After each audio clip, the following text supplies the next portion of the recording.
They said I was too old to matter, too slow, too stubborn, too ancient to understand how the world works today. They laughed when I stood up at the town hall meeting. They rolled their eyes when I asked questions. My own children told me to just relax and enjoy retirement. But here's the thing, I don't do well with being ignored, especially not in my own hometown. So I did what any 82-year-old widower with a lifetime of savings, a stubborn streak longer than the Mississippi River, and a bone to pick with an arrogant town council would do. I bought the whole damn town, and then I changed the rules. This is the story of how I went from being dismissed as a cranky old man to becoming the most powerful person in town. And trust me, the revenge was sweeter than a Georgia peach in July. Before I begin, don't forget to like, share, and subscribe. You're gonna want to stick around for this one. I wasn't always invisible. Once upon a time, people used to stop me in the street, shake my hand, ask my opinion. I was Earl Thompson, owner of the best hardware store this side of the Mississippi, husband to the late, great Dottie, father of 3, Vietnam vet, Sunday school teacher, town fixture. But as I got older, something changed. The glances got shorter, the greetings more polite, less sincere. The town I had helped build started treating me like an antique. Just let the young folks handle it, Earl. That phrase became a dagger. First from neighbors, then from my kids, then from the new mayor, Dean Whitaker, who thought running a town meant turning it into a strip mall with no soul. You know what pushed me over the edge? They shut down Dottie's garden. I sat on the unforgiving wooden bench of town hall, hands folded over my cane, watching the circus unfold. Mayor Dean stood at the podium, grinning like he just discovered electricity. We need to modernize people. New infrastructure, new business, new blood. That means making tough calls. I raised my hand. Slowly, respectfully. Dean ignored me. I raised it higher. Mr. Mayor, if I may. A scoff from the crowd. Someone muttered, "Oh, it's Earl again." Finally, Dean looked my way. "Mr. Thompson, you've spoken. At length. At every meeting. We understand your position." I stood.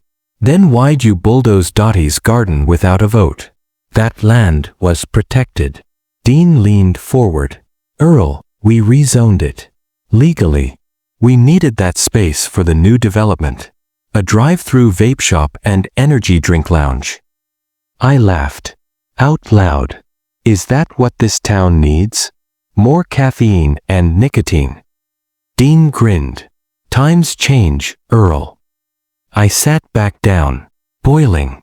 Not just for Dottie. For the soul of the town.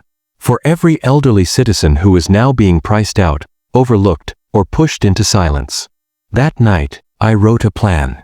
It started with one thought: if they think I'm too old to matter, then I'll become too powerful to ignore. When Dottie passed, she left everything to me. Every penny. She trusted I'd use it wisely. What she didn't know was that I'd spent decades investing. Quietly. Conservatively. Smartly. Stocks. Land. Bonds. Real estate. My little hardware store? Just a front for a portfolio that would make Wall Street blink.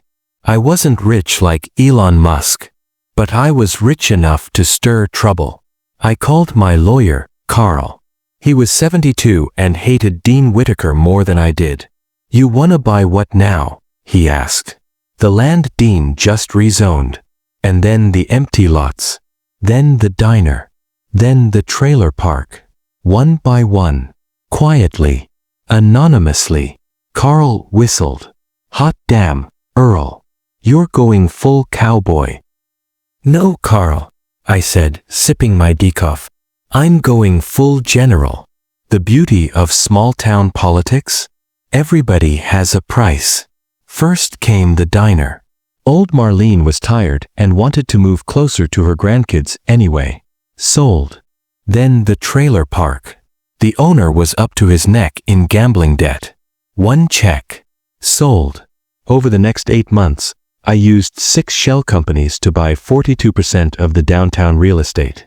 When I showed up to the next council meeting, no one noticed me. But when I walked to the podium and laid down the deeds like poker cards, the silence was deafening. "You can't do this," Dean barked. I smiled. Too old to matter, right? But not too old to own half your damn town. Dean's face turned the color of a ripe tomato. And that's when the real fun began. Word got out. Not just around town, but in my own family. And that's when the phone calls started. First, it was my son, Rick. "Dad, are you having some kind of crisis? Buying half the town? That money was supposed to be for the grandkids." I chuckled. "The grandkids who don't even call me on Christmas? That's not fair, Dad.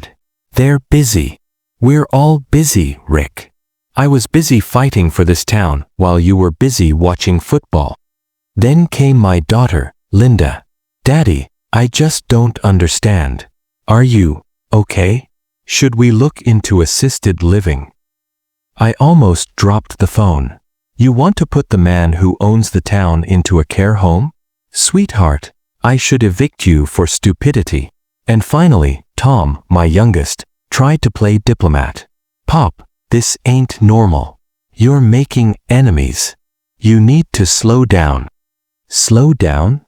Son, I'm just getting warmed up." They didn't like it. They didn't understand it. But deep down, I knew why they were upset. They thought the old man in the rocking chair had gone soft. But I had become a storm in slippers. Buying property was just the beginning. The real power, that lived in the town charter.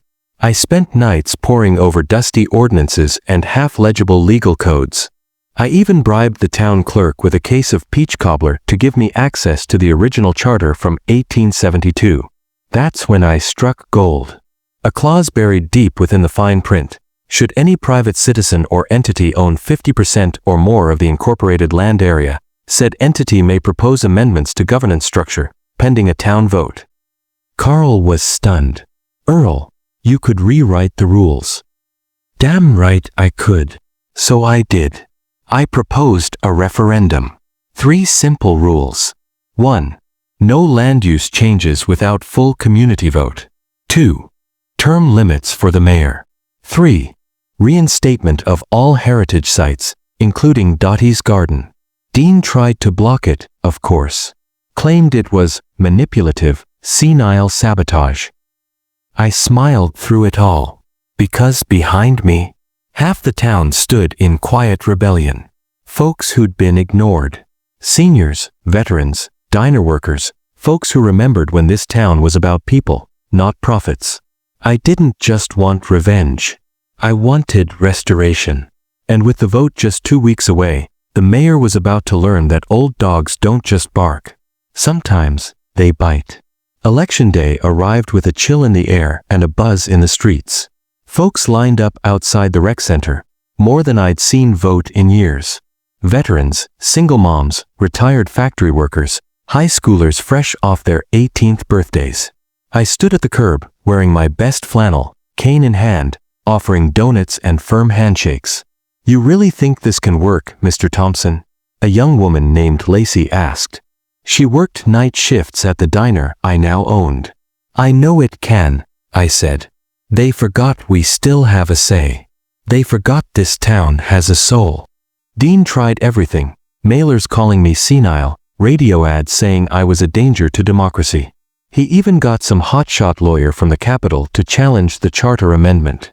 But Carl, bless his crusty heart, shut that down like a pro. "We're not breaking the law," he said. "We're using it." That night, the rec center lights stayed on late. The ballot boxes overflowed. And at 10:37 p.m., the clerk stepped onto the gymnasium stage, tapped the mic, and said, "With 67% of the vote in favor, the reforms have passed." The room erupted. "Dean." He stood frozen, jaw twitching. I walked right up to him, patted his shoulder, and said, "You still think I'm too old to matter, Dean?" He didn't answer. He just walked out. The next morning, he resigned. The town square hadn't seen this much commotion since the 4th of July parade back in '79. Trucks honked, teenagers waved handmade signs, and dogs barked like they could sense a storm coming. Earl stood on the courthouse steps, staring down the man who once ran the town like a fiefdom, Mayor Calvin Briggs. Calvin, red-faced and sweating through his blazer, pointed a finger at Earl. "You've gone too far, Thompson. Buying land is one thing. Inciting a coup? That's something else entirely." Earl didn't flinch. "This isn't a coup, Calvin. This is justice. You treated this town like your piggy bank for decades. You blocked progress, denied elderly care expansion, and funneled funds to your brother-in-law's golf course. I'm just cleaning house." "You're a bitter old man," Calvin shouted. Earl chuckled. "That's Mr. Bitter Old Man to you." That line went viral the next morning. The council meeting that followed was the stuff of legend. Residents packed into the hall. Earl presented a 42-page report on municipal corruption, backed by financial records, testimonies, and even a secretly recorded phone call between Calvin and a shady contractor. When the vote of no confidence passed 6-1, Calvin stood up, lips trembling. "You think this ends me? You don't know who I know." Earl replied with a wink. "Tell them Earl says hi." The battle with the mayor had stirred up another storm. At home, Earl's oldest son, Stephen, stormed into his living room the next day. "You're embarrassing the family, Dad," Stephen yelled, slamming the front door. Earl sipped his coffee calmly. "Is that so? Remind me what you did for the family, Steve." "Oh right, skipped every holiday and called me senile when I wanted to build the community greenhouse." "This isn't about plants." "No, it's about respect. You never gave any, and now you're mad I'm not asking for permission to matter." His daughter Lisa tried to play peacemaker. "Can we please stop fighting?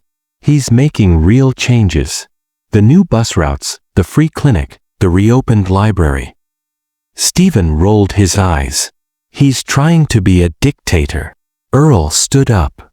"Call it what you want. But for the first time in decades, this town listens to a senior citizen, and that matters. If that makes me a dictator, maybe it's time more old folks ruled the world." Months passed. The energy in the town shifted. Earl created a town elder advisory board. Seniors who'd been ignored now helped shape policies. Sidewalks got rebuilt. Public benches got installed under shade trees. Every child got a free book voucher each month, thanks to Earl's new Adopt a Reader program. A plaque appeared outside Town Hall. "This building now belongs to the people." Thanks to one man who wouldn't go quietly. Local news ran a feature, "The Senior Who Rewrote City Hall." National media picked it up. Earl even got invited to a congressional hearing on elder rights, but he sent a video message instead. "I'm not interested in politics. I'm interested in people, especially the ones we leave behind. Never underestimate an old man with a reason." At the annual Founders' Day parade, Earl was the Grand Marshal. Kids waved, seniors clapped, and even Stephen stood quietly on the curb. Later that evening, Earl sat alone on the bench near the courthouse. Lisa joined him. "You did it, Dad." He nodded, watching the lights twinkle across the town square. "I never told anyone," he said. "The doctors found something last year. Said I might not have long." Lisa froze. "What?" Earl smiled softly. "That's why I moved fast. I didn't want to matter in the last chapter. I wanted to write a better ending. For all of us." She squeezed his hand. "You did, Dad. You really did." Months after Earl passed peacefully in his sleep, Lisa found a sealed envelope titled, "To Every Senior Who Thinks They're Invisible." She published it online. It read, "If you're reading this, you've been told you're too old, too slow, too irrelevant. Don't believe it. Your voice still echoes. Your story still matters. The world will hear you if you shout louder than their silence." The letter spread like wildfire. Towns across the country saw senior-led initiatives spark up. They called it the Earl Effect. Today, outside the courthouse, there's a bench with a small brass plaque. He was too old to matter. Until he made the world listen. Tourists visit. Locals sit. And somewhere, probably with a cup of black coffee in hand, Earl Thompson is smirking.